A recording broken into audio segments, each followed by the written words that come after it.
Look at this dense green explosion of sprouts at day 14.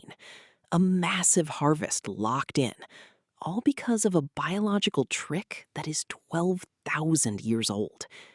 You'll master 5 ancient hacks using fermented pulp and wood ash to permanently replace commercial seed chains.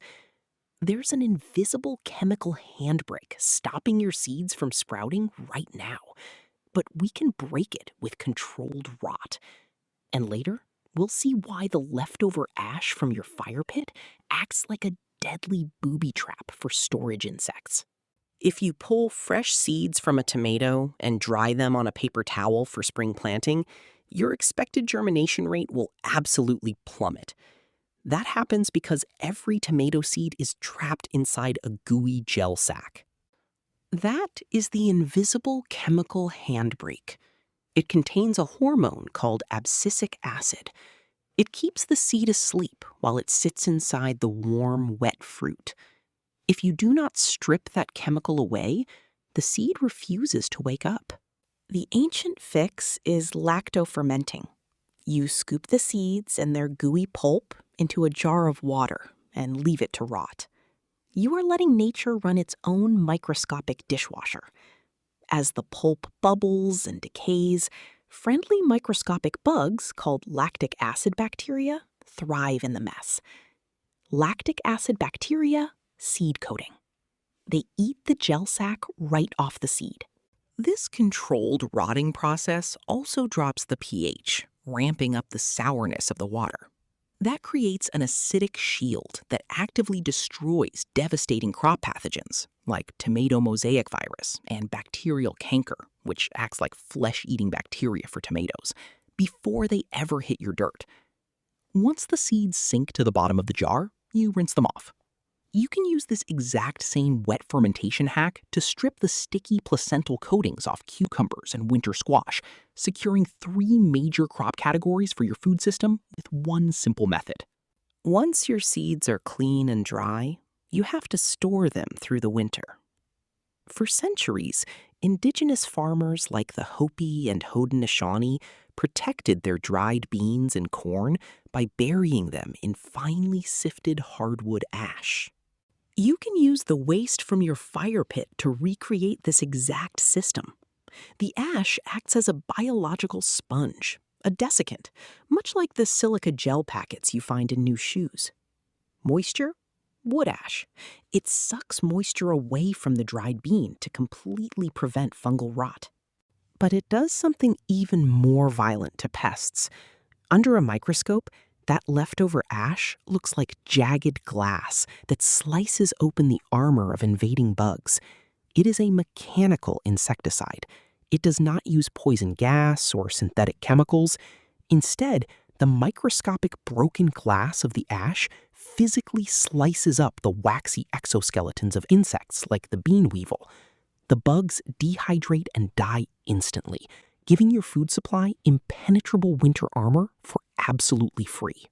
When spring arrives, planting massive areas by hand is slow, back-breaking work. You end up losing half your seeds to foraging birds and hungry rodents before they even sprout. The fix is a hardened underground bunker for your seeds called Nendo Dango.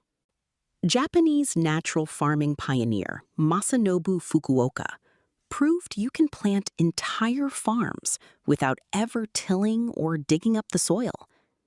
You roll your seeds in wet clay, forming perfectly round Nendo Dango earth dumplings. By encasing the seeds in a hard mineral shell, you make them completely invisible to foraging wildlife. To stop the balls from breaking apart too early in harsh weather, you mix liquefied paper or cotton fibers into the wet clay. This structural protection acts just like adding steel rebar to wet concrete. You can simply throw these seed balls into dead soil or harsh, uncultivated outdoor environments. When the heavy rains finally come, the clay melts and the seed wakes up. By packing the center of the ball with a pinch of compost, You give the seed its own personal army of beneficial soil microbes the second it hits the dirt. Compost microbes, soil. Subscribe, please.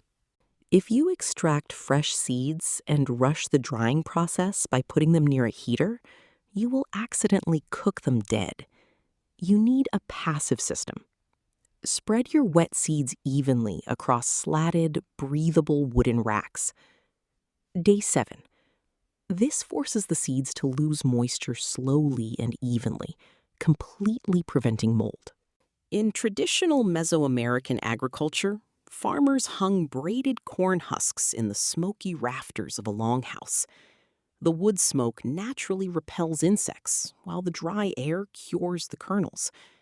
This low-tech, slow-drying system guarantees the plant's internal battery stays charged until you put it in the ground. Once your seeds are perfectly cured, they need stable dormancy. Storing cured seeds in sealed gourds or clay pots buried underground keeps the temperature and humidity completely flat, shielding the genetics from wild weather swings and light degradation. The wildest part is, if you dry seeds perfectly, they can become nearly immortal. Scientists have literally sprouted starter lotus seeds pulled from dry Chinese lake beds. You don't need a high-tech freezer to keep genetics alive for generations. You just need stable, dry darkness. The ultimate biological hack isn't just saving seeds, it is knowing which seeds to save. Many store-bought seeds are legally patented by corporations. They are proprietary, like software you are only renting instead of owning. If you try to save seeds from a commercial F1 hybrid plant, you get hit with inbreeding depression. The offspring do not grow true to seed, getting weaker and sicker over successive generations, like making a photocopy of a photocopy until the image is totally blurry. Hybrids have a temporary artificial boost in size during their first generation, a sugar rush that wears off quickly. Instead, you need to grow and save traditional heirloom plants, known as land races. When you save seeds from the exact same native plants year after year, they learn your soil's specific weather and pest patterns. You are literally writing your farm's unique weather code directly into the seed's DNA. They evolve into a custom-tailored super strain made just for your yard. That means you operate a closed loop, refusing to buy what nature gives you for free. Stop renting your food supply. Process your own seeds using these proven biological hacks and step entirely out of the modern industrial system. To give your new super strain the exact nutrients it needs to explode out of the ground, click here to see how to build a self-feeding compost bioreactor.